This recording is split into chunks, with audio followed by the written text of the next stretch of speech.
de se retrouver et de se rassembler autour de la parole de Dieu, de la personne de Jésus-Christ.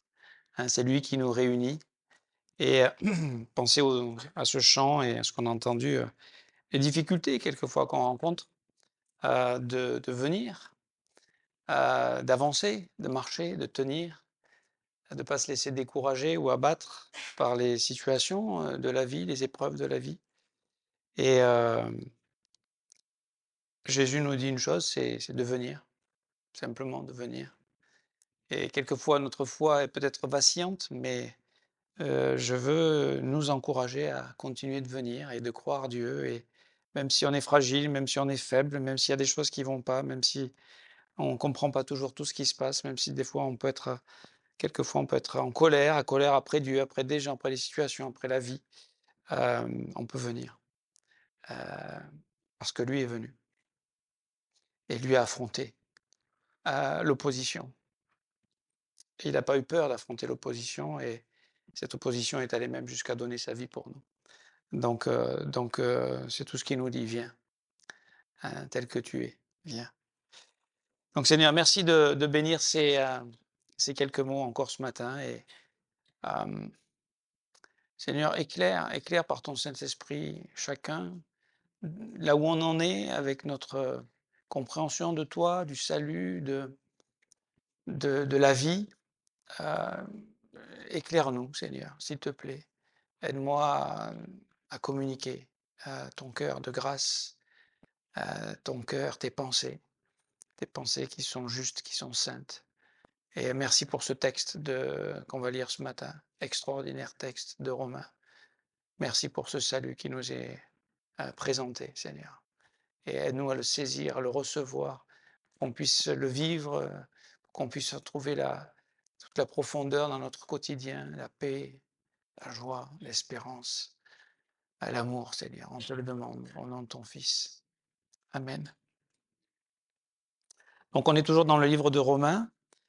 Pour ceux qui n'ont pas écouté le message de jeudi, je vous encourage à l'écouter parce que ça permet de comprendre le déroulement de la pensée de Paul et de ce que Dieu veut nous communiquer.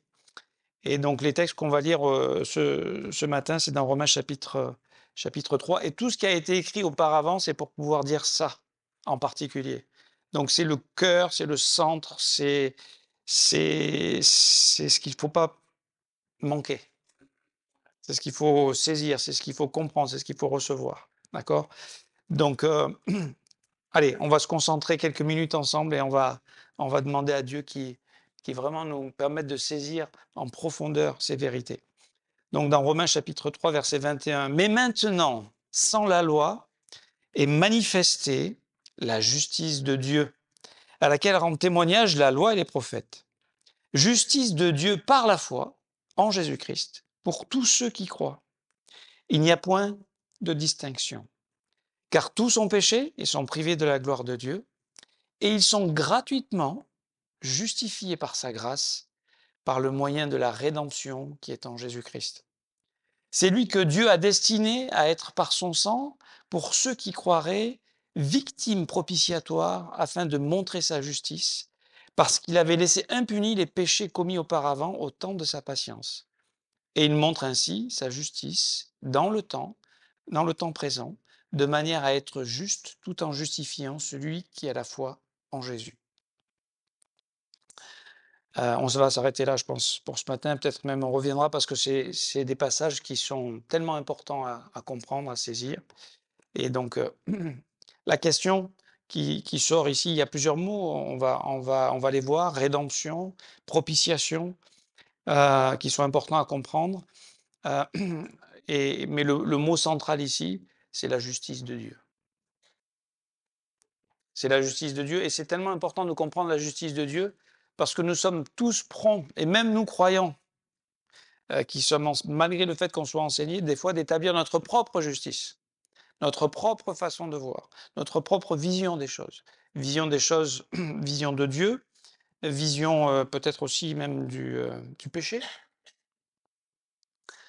Vous savez, nous, on sait qu'on est pécheur, et on sait par rapport au péché, on est souvent léger, c'est-à-dire que Oh, c'est un péché, d'accord, mais c'est un petit péché, c'est un péché mignon, c'est pas bien grave quand même. Hein? Et on ne réalise pas l'offense du péché.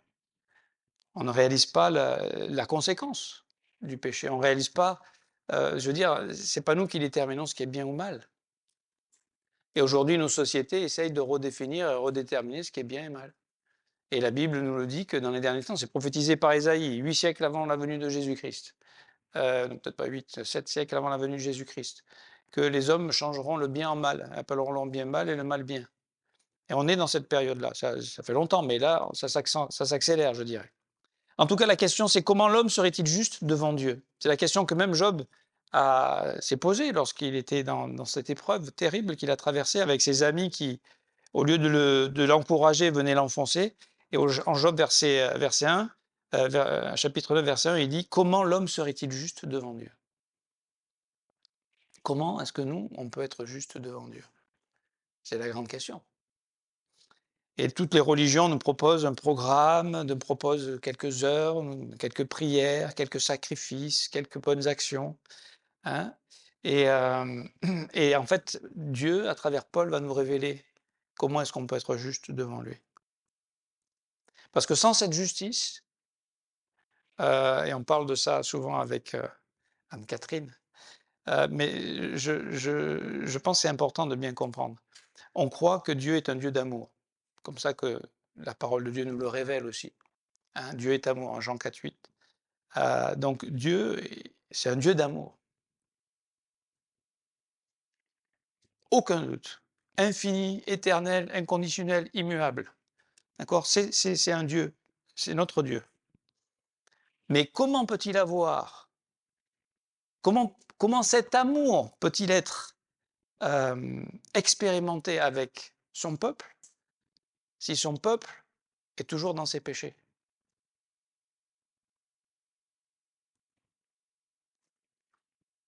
Si on ne règle pas la justice, l'amour de Dieu est là, mais il n'y aura jamais de relation, il n'y aura jamais de communion, il n'y aura jamais d'expérimentation, il n'y aura jamais de délivrance. S'il n'y a pas la justice qui est préalablement établie. Alors, on va voir que cette justice, en fait, elle est tellement importante que Dieu a payé le prix fort pour cette justice. Parce qu'il veut une relation avec nous, n'est-ce pas? Il veut cette relation avec le pécheur. Le problème, c'est ce qu'on vient de voir, c'est que tous sont péchés. D'accord? L'homme a un problème, il est pécheur. Et le fait de connaître la loi, bah, c'est ce qu'ils ont dit. Dis-nous ce qu'il faut faire et on le fera. Dis-nous ce qu'il ne faut pas faire et on ne le fera pas. Mais tout le monde ici, par son expérience et par sa propre expérience et l'expérience qu'ils ont vue chez les autres, c'est qu'il suffit de savoir qu'on nous dit non à une chose et on veut la faire et on la fait. Donc la connaissance de la loi nous condamne. C'est pas parce qu'on a la connaissance de la loi qu'on a la victoire. On a la connaissance de ce qu'il ne faut pas faire, mais ça ne nous empêche pas de le faire, n'est-ce pas?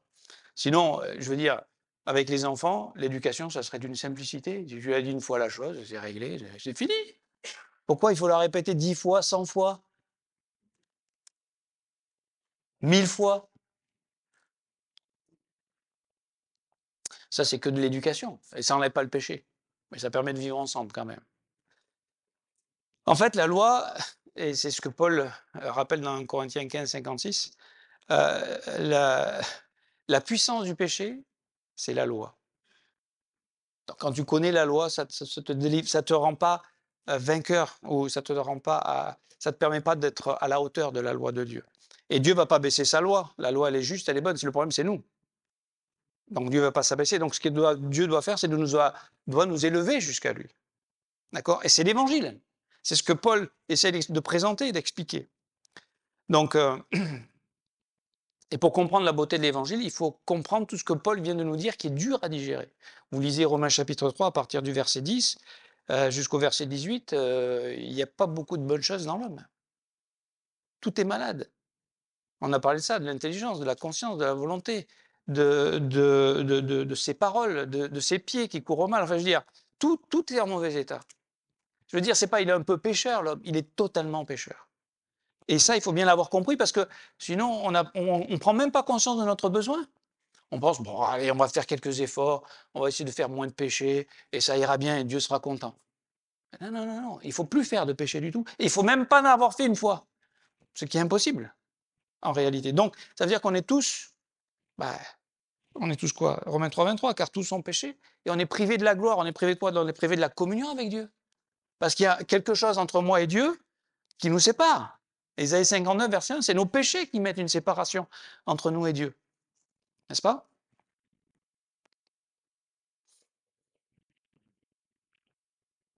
Donc, ce que nous, on désire, et ce que Dieu désire, c'est expérimenter cette intimité avec Dieu. Ça veut dire, pour cela, on doit être réconcilié à Dieu. Et Paul vient de l'expliquer, ce n'est pas quelques bonnes œuvres, quelques bons efforts, de se faire circoncire, d'avoir eu la loi, de connaître la loi, qui nous rend acceptables aux yeux de Dieu. Parce que le péché, c'est une offense contre Dieu. Et ça doit être réglé. En fait, la justice divine doit être satisfaite. Dieu ne peut pas juste dire, oh bah, le péché, ça c'est dans l'islam.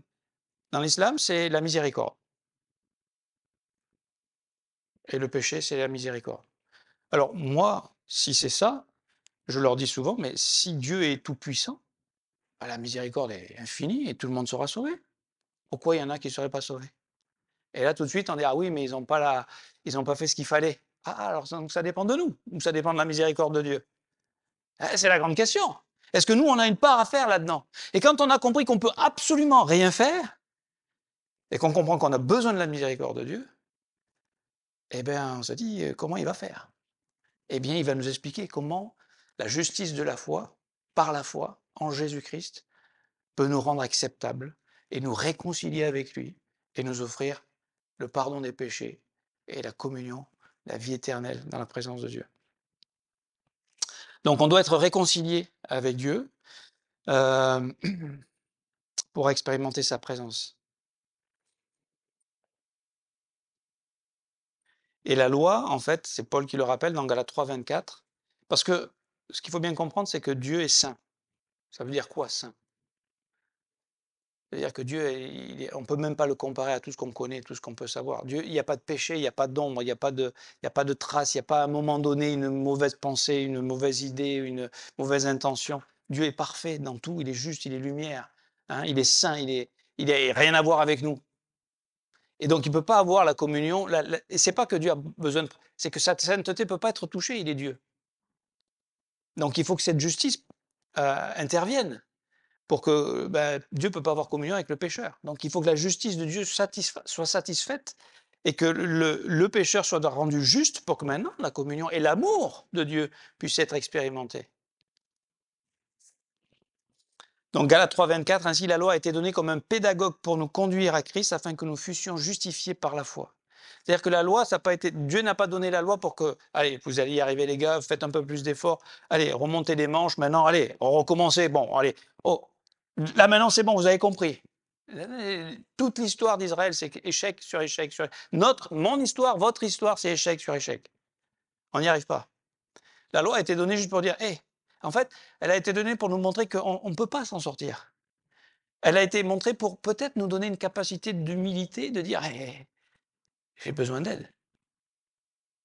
J'ai besoin d'aide, j'ai besoin d'un sauveur. J'ai besoin du Messie, j'ai besoin de Jésus. N'est-ce pas? Et cette humilité, c'est tellement important quand on comprend qu'on ne peut rien faire, ça nous brise. Je vais vous dire, imaginez, on va faire une application, je ne sais pas si elle vaut ce qu'elle vaut, mais vous êtes dans un couloir du Hamas au fin fond de Gaza, là. Pensez que vous allez vous en sortir? Pensez que vous allez trouver une solution pour vous échapper? Visiblement, il n'y en a pas un qui s'est échappé. Vous êtes dans le noir et vous n'avez aucune solution. Eh bien, c'est notre état. On est esclave du péché, on est prisonnier et on n'a aucune solution. On n'a pas, on va essayer de maintenant dire, non, c'est pas, je ne peux pas, si Dieu vient pas me chercher, si Dieu vient pas me sortir, je vais mourir, je suis mort. Ben, c'est notre état. Et si on comprend ça, alors la bonne nouvelle est une bonne nouvelle. Sinon, la bonne nouvelle, c'est ouais, c'est pas mal, mais bon, on va continuer à faire comme on faisait avant. Nos efforts, nos mérites, notre travail sur nous. Et on passe à côté de l'évangile. On passe à côté de la liberté. à laquelle Dieu nous invite, la vie de communion à laquelle Dieu nous invite, parce qu'on essaye de mériter ce qu'on ne peut pas avoir et ce que Dieu veut nous offrir gratuitement si simplement on croit en lui. C'est pas de faire quelque chose, c'est d'entendre, c'est de croire, c'est de recevoir. Verset 19, c'est le constat de toute cette conclusion des deux chapitres précédents. Or, nous savons que tout ce que dit la loi, elle le dit à ceux qui sont sous la loi, afin que toute bouche soit fermée et que tout le monde soit reconnu coupable devant Dieu. Pas beaucoup d'espace. Il n'y a pas d'espace. Il n'y a pas non, oui, non, on arrête, c'est fini. C'est comme ça. On est tous perdus, n'est-ce pas? On va dire, c'est dramatique. Mais c'est une bonne nouvelle qu'on soit tous perdus. Parce que maintenant, c'est ce qu'il dira un peu plus loin dans Romains chapitre 11, je crois, où il dira, j'ai pas le verset sous les yeux, alors je le... Dieu, verset 32, car Dieu a renfermé tous les hommes dans la désobéissance pour faire miséricorde à tous. C'est ça la bonne nouvelle. C'est qu'on ne peut pas s'en sortir, on est tous pécheurs, ça s'appelle l'imputation. Vous savez que vous êtes devenu pécheur, quand est-ce que vous êtes devenu pécheur? À votre premier péché? À la naissance? Ou à la conception même? Même dans le ventre de votre mère, vous étiez peut-être déjà pécheur. Bon, vous n'aviez pas beaucoup d'actions pour faire du mal à qui que ce soit, mais en fait, c'est l'imputation du péché. L'homme, l'enfant, le petit Nathan qui vient de naître, qui a même pas un jour ou qui a juste un jour, c'est un pécheur en puissance, mes amis. Oh, il est mignon, il est si gentil, il est beau, gazouille, gazouille. Oui, bien sûr, il est mignon tout ça, mais c'est un pécheur. Comme tous. Mais dit, mais il n'a rien fait pour naître pécheur. Est-ce qu'il a fait quelque chose pour naître pécheur? À part d'être l'héritier d'Adam? Rien. C'est pas juste. Sauf que Dieu a décidé de faire comme ça. Maintenant, pour que sa justice, qui nous paraît pas juste non plus, maintenant il peut faire miséricorde à tous. Et c'est une autre imputation dont on va parler un peu plus loin.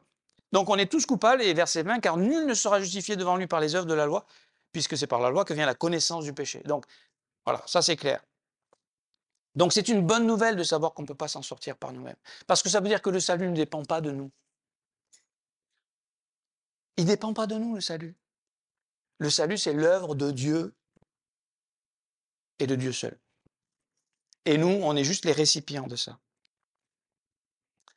Donc, on doit prendre conscience de ce besoin, de cette situation tragique. C'est pour ça que Paul prend le temps, assez longtemps et assez durement, de briser tous les concepts qu'on a de justice propre. Pour nous dire non, là on ne peut rien faire. D'accord? C'est la première chose. Une fois qu'on a compris qu'on est séparé de Dieu et que tous nos efforts pour essayer de régler ce problème, on est impuissant, puisque personne ne sera justifié par les œuvres de la loi, eh bien, puisque personne d'entre nous n'est capable d'accomplir la loi, on prend conscience de notre de la réalité, de notre désespérance, quelque part, de notre condition. Et notre seul espoir, c'est qu'on ait un Dieu, un créateur, un Dieu 3 fois saint, qui ne soit pas simplement saint, juste, parfait, mais qui soit aussi miséricorde et grâce et justice. Et c'est ce qu'il va nous présenter ici, d'accord? Il va nous, pour que nous soyons réconciliés avec Jésus-Christ.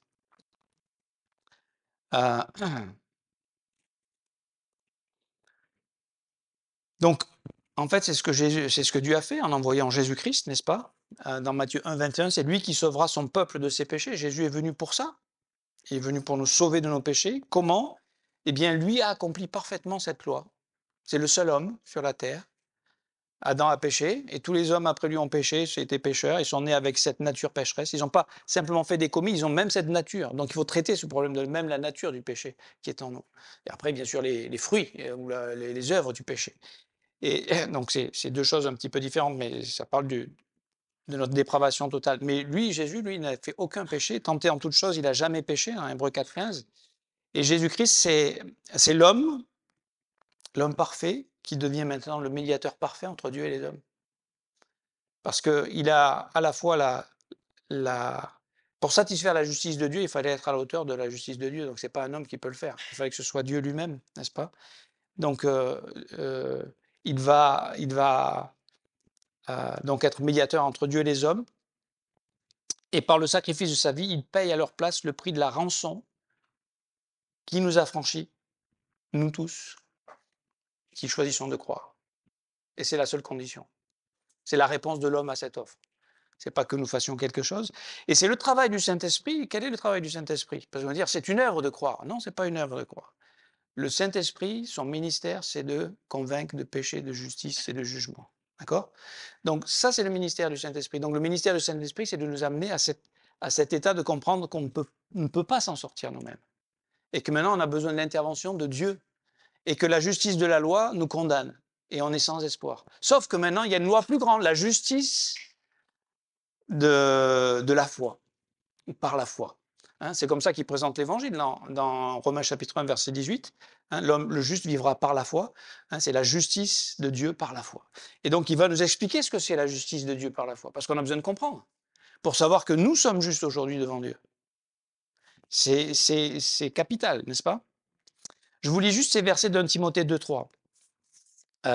Donc, verset 4. Dieu veut que tous les hommes soient sauvés et parviennent à la connaissance de la vérité. Car il y a un seul Dieu et aussi un seul médiateur entre Dieu et les hommes, Jésus-Christ homme, qui s'est donné lui-même en rançon pour tous.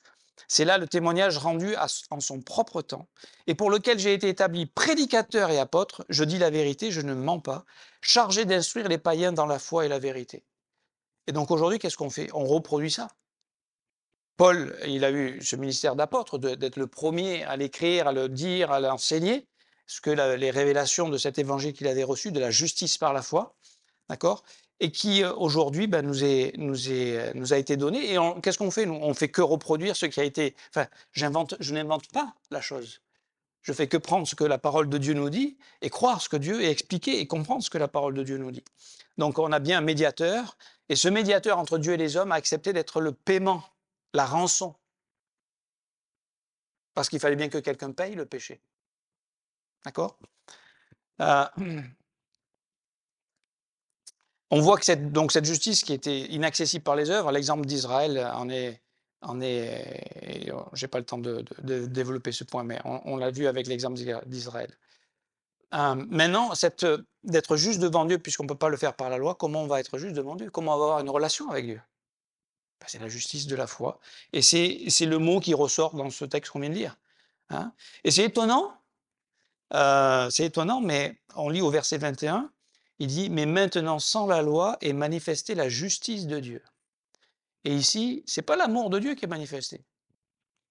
Tu dis, après tout ça, Dieu va nous parler de l'amour. Non, il nous parle de la justice d'abord. Et l'amour suivra. Mais d'abord, la justice doit être satisfaite, manifestée. Donc c'est le verset 21, sans la loi est manifestée la justice de Dieu, à laquelle rendent témoignage la loi et les prophètes. Donc c'est pas une justice de, ah bon, on a fait comme ça, mais maintenant on change tout. Non. Ça a été préparé pour que vous compreniez que vous ne pouvez pas vous en sortir. Et maintenant, je vous dis comment on va s'en sortir. Le voile, il y avait un voile dans le lieu très saint. Personne ne rentrait dans la présence de Dieu. Le souverain sacrificateur, c'était juste pour expier les péchés une fois par an. Mais maintenant, le voile est déchiré. Le lieu saint est accessible. Nous sommes devenus le temple du Saint-Esprit. 1 Corinthiens 6, 19. D'accord? C'est extraordinaire. On ne réalise même pas, parce que nous, on est baignés dans notre époque. Mais là, c'est révolutionnaire ce que Paul est en train de dire. Absolument révolutionnaire. Donc on ne va pas se glorifier par les mérites ou l'accomplissement d'une loi. Dans Romains 3, 27, un peu plus loin, il dit « Où donc est le sujet de se glorifier? Il est exclu par quelle loi? Par la loi des œuvres. » On a dit qu'avec les œuvres, on n'y arrivait pas. Non, mais par la loi de la foi. La foi. C'est par la foi qu'on est sauvé aujourd'hui, mes amis. Hein? C'est par la grâce de Dieu au moyen de la foi, et cela ne vient pas de nous. C'est le don de Dieu. Éphésiens 2, 8. Donc, justice de Dieu par la foi, Romains 3, 22. En lui est révélée la justice de Dieu par la foi, dans Romains 1, 17, on a vu au tout début de l'étude. Et Romains 4, 13, un peu plus loin encore, il parlera d'Abraham et de sa postérité. Et c'est par la justice de la foi qu'il a été justifié. Donc cette justice de la foi, elle n'a pas commencé... on pourrait dire, attends, Dieu a changé alors parce qu'il y a deux mots qui commencent ici. Mais maintenant, un contraste... Et on change comme de dispensation, on change d'époque, on change de façon de fonctionner. On rentre dans quelque chose de nouveau maintenant. Maintenant, c'est quoi? Maintenant, l'œuvre est accomplie. la croix, le sang, la justice de Dieu est satisfaite par Jésus. La colère de Dieu, parce que c'est ça notre problème, c'est qu'on est pécheurs, donc la colère de Dieu demeure sur nous. Jean 3, 36 ou encore Romains chapitre 1, verset 8, Dieu est en colère contre les pécheurs, contre le péché qui est en nous. Donc il faut régler ça. Il faut que cette colère, et où est-ce qu'elle est tombée cette colère? C'est le contraste de cette croix extraordinaire. C'est que ça démontre à la fois la colère de Dieu contre le péché et à la fois l'amour de Dieu. Et ça révèle la justice parfaite de Dieu. D'accord? Par le sacrifice de Jésus-Christ. Donc, l'évangile, c'est nous expliquer, nous présenter la justice de Dieu par la foi. Hein. Donc, on l'a vu au verset 21 et au verset 25 encore, c'est lui que Dieu a destiné par son sang à être, pour ceux qui croiraient, victime propitiatoire. Pourquoi? Afin de montrer sa justice. Ce n'est pas son amour, c'est sa justice. Parce qu'il avait laissé impunis les péchés commis auparavant au temps de sa patience, afin, dis-je. Donc, alors là, on est en train de dire, on voit que le sacrifice de Jésus à la croix, le sang de Jésus à la croix, il est efficace pour nous aujourd'hui, mais il est même efficace pour ceux d'avant. Et que tous les sacrifices qui ont été faits, parce qu'ils en ont fait, hein, Israël, des sacrifices. Il n'y a pas qu'eux qui faisaient des sacrifices, mais les sacrifices que Dieu demandait hein, dans le temple. Parce que quand quelqu'un avait péché, ce n'est pas une bonne action qu'il devait faire. C'était un sacrifice. Pourquoi? C'était pour l'image du sacrifice qui allait vraiment ôter les péchés. Là, c'était simplement couvert. D'accord? Ça, c'était le temps de sa patience, c'est ce qu'il dira un peu juste après. D'accord? Mais maintenant, la justice de Dieu est satisfaite parce qu'on a un bouc émissaire, parce que l'agneau de Dieu a ôté le péché du monde. Et ce n'est pas une œuvre de nous, c'est l'œuvre de Jésus-Christ. Donc, mais maintenant, hein, il y a ce changement de dispensation et ce contraste. On était avant, c'est pas que Dieu a changé, parce qu'on sait que Dieu ne change pas. Il est même hier, aujourd'hui, éternellement. Hein, dans Hébreux chapitre 13, verset 8. Hein, Jésus est le même, il ne change pas. Mais il y a une relation avec l'homme qui, maintenant, est différente. On n'a plus besoin d'un temple, on n'a plus besoin de sacrifice, c'est ce que tu disais tout à l'heure, c'est bien, André. On n'a plus besoin de prêtres. C'est pour ça qu'on ne fonctionne pas comme l'Église catholique, en tant que protestant, qui ont toujours un intermédiaire quelque part entre Dieu et eux. C'est par le prêtre. Ça, c'était l'Ancien Testament. Dans le Nouveau Testament, il n'y a plus besoin, parce que chacun d'entre nous, en fait, on est prêtre, on est sacrificateur devant Dieu. Chacun d'entre nous, on a accès au lieu très saint, puisqu'il est en nous, le Saint-Esprit. On est le temple du Saint-Esprit. Ça ne veut pas dire qu'on n'a pas besoin de frères, de sœurs, d'autorité dans l'Église et tout ça, mais on n'a pas besoin d'un intermédiaire. Il n'y en a qu'un intermédiaire entre Dieu et les hommes, c'est Jésus-Christ. Et on passe par lui. On ne confesse pas nos péchés à des hommes, on confesse nos péchés à Dieu. Parce qu'on en a encore. D'accord? On en a encore. Mais ce n'est pas pour autant que notre salut est remis en question. D'accord? Parce que le sang de Christ a payé pour les péchés du monde entier. Hein? Un Jean 2, il est la victime expiatoire pour les péchés du monde entier. Donc, on n'est plus, aujourd'hui, la bonne nouvelle, c'est que nous ne sommes plus sous la loi, nous sommes sous la grâce. Alors, nous avons, dans notre doctrine d'Église, nous sommes dispensationalistes, d'accord? C'est Darby qui a introduit cette façon de comprendre la parole de Dieu et de comprendre l'œuvre de Dieu dans l'histoire, avec l'histoire. Certains vont nous accuser que c'est pas la bonne façon de comprendre, mais dans tous les cas, tout le monde comprend qu'il y a bien un Ancien Testament et un Nouveau Testament. Nous, on donne plusieurs dispensations, mais il y a au moins, on n'est plus sous la loi. Hein, ça c'est clair. On n'est plus juif aujourd'hui. On est chrétien. D'accord? Et on est enfant de Dieu et on a accès à Dieu. Bon, on ne va pas aller plus loin là-dedans. Donc l'évangile va nous révéler comment le pécheur qui est sans espoir peut être réconcilié avec son Créateur. Et pour ça, en fait, il doit être racheté de la prison de l'esclavage du péché. Pour nous, ça ne nous dit pas grand-chose, le mot rédemption. C'est que dans les églises qu'on utilise ce mot, n'est-ce pas? À l'époque, ils comprenaient très bien ce que voulait dire ce mot. Parce qu'on n'était pas tout à fait dans la même circonstance, les mêmes cultures, les mêmes façons de fonctionner. À l'époque, l'esclavage existait. Et lorsque quelqu'un avait des difficultés, il n'allait pas aller voir une assistance sociale et être aidé par la sécurité sociale. Il n'y avait pas ça. Qu'est-ce qu'il faisait quand quelqu'un était en faillite ou qu'il était pauvre ou qu'il n'avait pas les moyens? Vous savez, c'est la seule chose qui lui restait? C'était sa vie. Et donc, il se vendait comme esclave. Et il y avait un marché aux esclaves, où tous les jours, des gens étaient achetés et vendus. C'est nous, ça me dit, comment c'est possible? C'est le cœur de l'homme, c'est tout. D'accord? C'est comme ça que ça fonctionnait. Donc, quand tu étais là, dans ce marché, tu n'avais pas beaucoup d'espoir pour ta vie. Hein. Peut-être d'être racheté par un bon maître. C'était le mieux que tu pouvais aspirer. D'accord? Mais de manière spirituelle, l'image pour nous, c'est qu'on est sans espoir, en fait. On est lié, on est prisonnier du péché. Et donc, on a besoin de la rédemption, et c'est ce qui est expliqué au verset 24, et ils sont gratuitement justifiés par sa grâce. Est-ce qu'on a fait quelque chose là-dedans? Est-ce qu'on doit payer quelque chose? Alors après, il y en a qui vont dire, ok, tu es sauvé gratuitement, mais maintenant, il va falloir payer un petit peu. Non, Jésus nous a rachetés gratuitement, c'est-à-dire sans qu'on ait rien à rendre, on n'a pas à rembourser quoi que ce soit. D'accord? Et c'est par sa grâce, c'est-à-dire que ce rachat, cette rédemption, ne vient pas de que nous, on avait quelques valeurs. Elle vient de lui, de son être qui est amour, qui est grâce, qui est bonté et qui donne libéralement. Et donc, la rédemption, c'est la libération effectuée suite au paiement d'une rançon. Donc, il y avait un prix. Pour que quelqu'un sorte du marché de l'esclavage, il fallait sortir la monnaie. D'accord? Quel est le prix? Quel est le prix? Alors, j'aimerais vous dire, des fois, on a cette compréhension qu'on a l'impression que Jésus a été obligé de payer au diable. Il n'y a rien à payer au diable. Jésus ne paye pas au diable. Le Père ne donne pas son Fils pour payer au diable, mais c'est pour satisfaire sa justice et protéger sa sainteté. Il ne doit rien au diable. D'accord? C'est Dieu qui a établi cette justice et c'est lui qui l'accomplit parfaitement. D'accord? Et le prix n'est pas payé.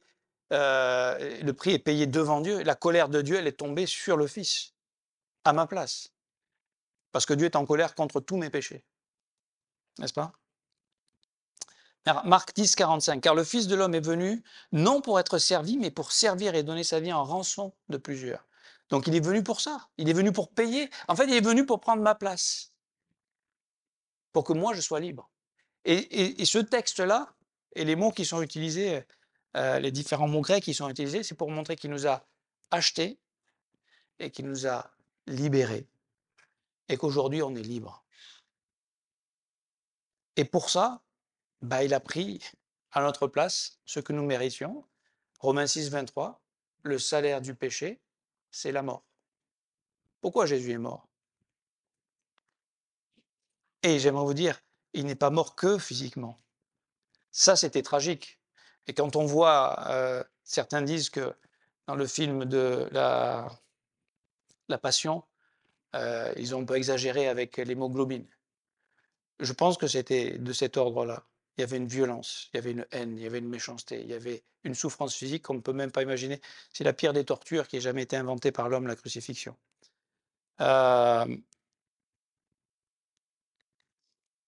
Mais ça, c'était pas le pire. Le pire, c'est qu'il a été séparé à un moment donné parce qu'il est devenu péché. N'est-ce pas? Il est devenu péché. Il a pris nos péchés. Donc il a reçu le juste jugement, la juste et la sainte colère de Dieu contre le péché à ma place. Il est mort. Il a été séparé du Père. Ce qu'il a destiné de ceux qui ne croient pas dans l'Évangile. N'est-ce pas? Donc, vous savez,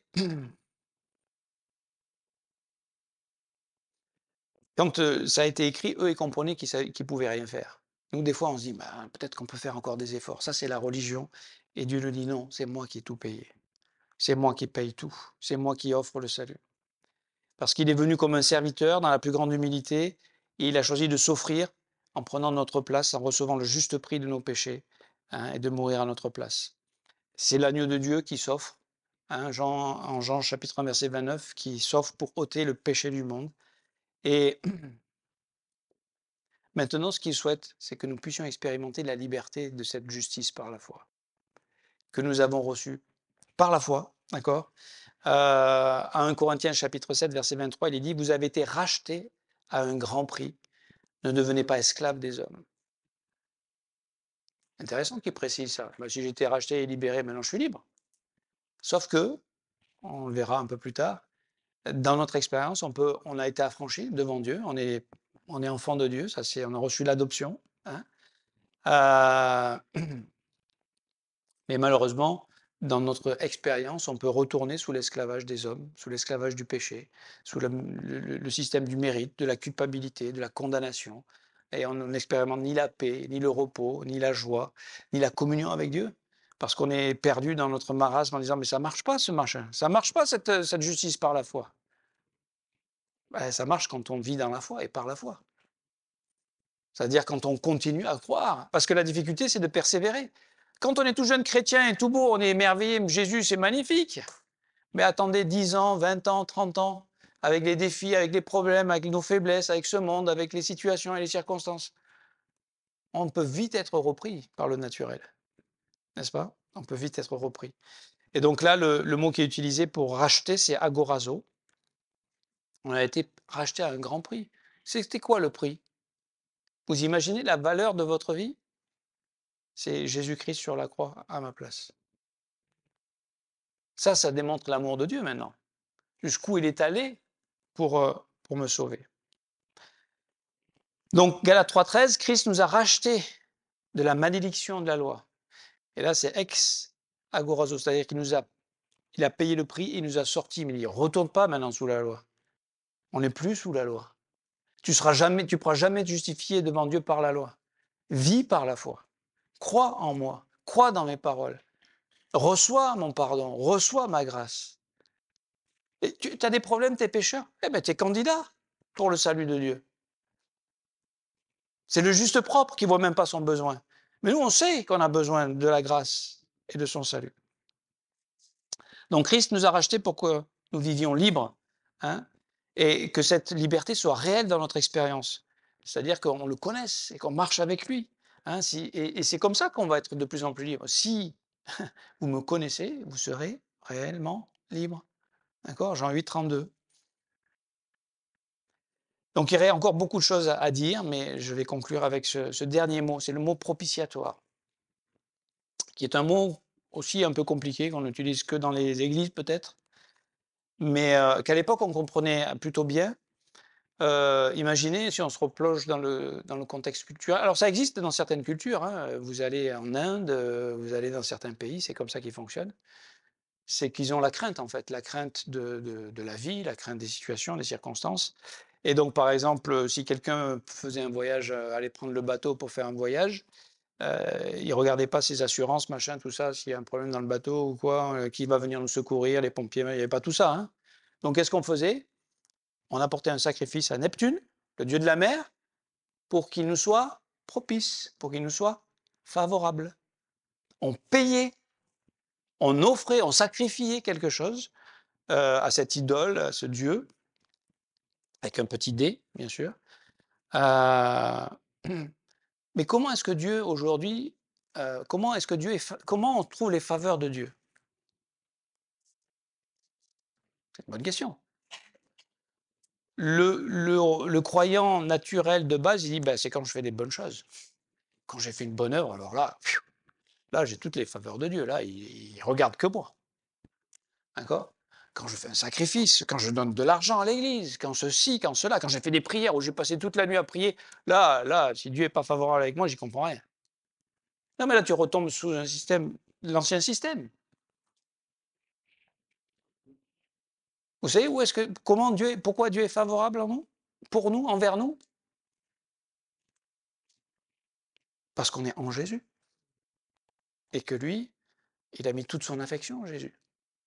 Et en Jésus, tout est... Voilà, en Jésus. Et j'aimerais vous dire, là, c'était la personne qui payait quelque chose pour s'assurer des faveurs de Dieu. Nous, on n'a rien payé, c'est Jésus qui a payé aussi. C'est celui qui a été offensé, c'est celui qui paye l'offense. Extraordinaire. C'est ça le salut qu'il est venu nous offrir. Et aujourd'hui, puisqu'il y a eu la propitiation de fait, c'est que on a retrouvé la faveur de Dieu. Pas par une œuvre, mais par la foi. Par la foi. Ce terme propitiation ou propitiatoire était utilisé dans l'Ancien Testament pour parler du couvercle de l'Arche de l'Alliance, sur lequel, tu en parlais tout à l'heure, une fois par an, le souverain sacrificateur apportait le sang pour le prix des péchés. Vous savez, avec tous les sacrifices qu'il faisait toute l'année, et il y avait juste un animal qui était sacrifié une fois par an pour tous les péchés du peuple. Ça contraste quand même. Et on comprend bien que ce n'est pas ces sacrifices d'animaux qui pouvaient effacer, mais c'est le sacrifice de Jésus qui, une fois pour toutes, va effacer les péchés et nos péchés. Et ça, c'est la bonne nouvelle. Et donc, c'est là que la communion se faisait. Donc, c'est là que Dieu était favorable à son peuple. Et nous, pourquoi Dieu est favorable envers nous? Parce qu'on est couvert du sang de Jésus. C'est que ça. C'est lui qui nous rend favorables. Ce n'est pas une œuvre, ce n'est pas une bonne intention, ce n'est pas un acte de courage. Non, c'est Jésus, c'est le sang de Christ qui parle plus que le sang d'Abel. Hein? Donc, n'essayons pas par notre système religieux de payer ou d'essayer de satisfaire la justice de Dieu. Elle est pleinement satisfaite en Jésus-Christ. Notre part à nous, c'est de le croire. Et quand on pêche, on n'est pas en train de dire, oh là là, qu'est-ce qu'il faut que je fasse? Est-ce qu'il faut que je... Vous savez, des fois, on se dit, bon là, j'ai tellement pêché cette semaine, je ne peux pas aller à l'église. Pas possible. Je vais attendre, je vais payer quelques jours, quelques semaines, je vais faire pénitence. C'est très religieux, ça. Quand on a péché, il n'y a qu'une seule chose à faire. C'est de confesser. C'est de reconnaître. Et de dire, Seigneur, tu as aussi payé pour ça. Et je ne vais pas laisser ce péché me voler la communion que je peux avoir avec toi. Alors c'est facile à dire en théorie, comme je vous l'explique là maintenant. Dans le quotidien, c'est une autre chose. Ça nous humilie, ça nous brise, ça nous amène sur nos genoux. D'accord? Et c'est la vie chrétienne, normale. Mais 1 Jean 1,9, quand on a péché, on confesse nos péchés. C'est tout ce qu'on a à faire. On confesse nos péchés à Dieu. Et il est fidèle et juste pour nous pardonner et nous purifier de toute iniquité. C'est-à-dire que là, dans mon expérience, il n'y a plus le péché entre moi et Dieu, parce que le sang est venu l'enlever. Même si c'est déjà fait dans ma position, mais là, dans mon expérience, la communion est restaurée. Juste parce que j'ai fait un acte de foi de croire ce que Dieu dit et me demande de faire. C'est tout. Donc, pour conclure,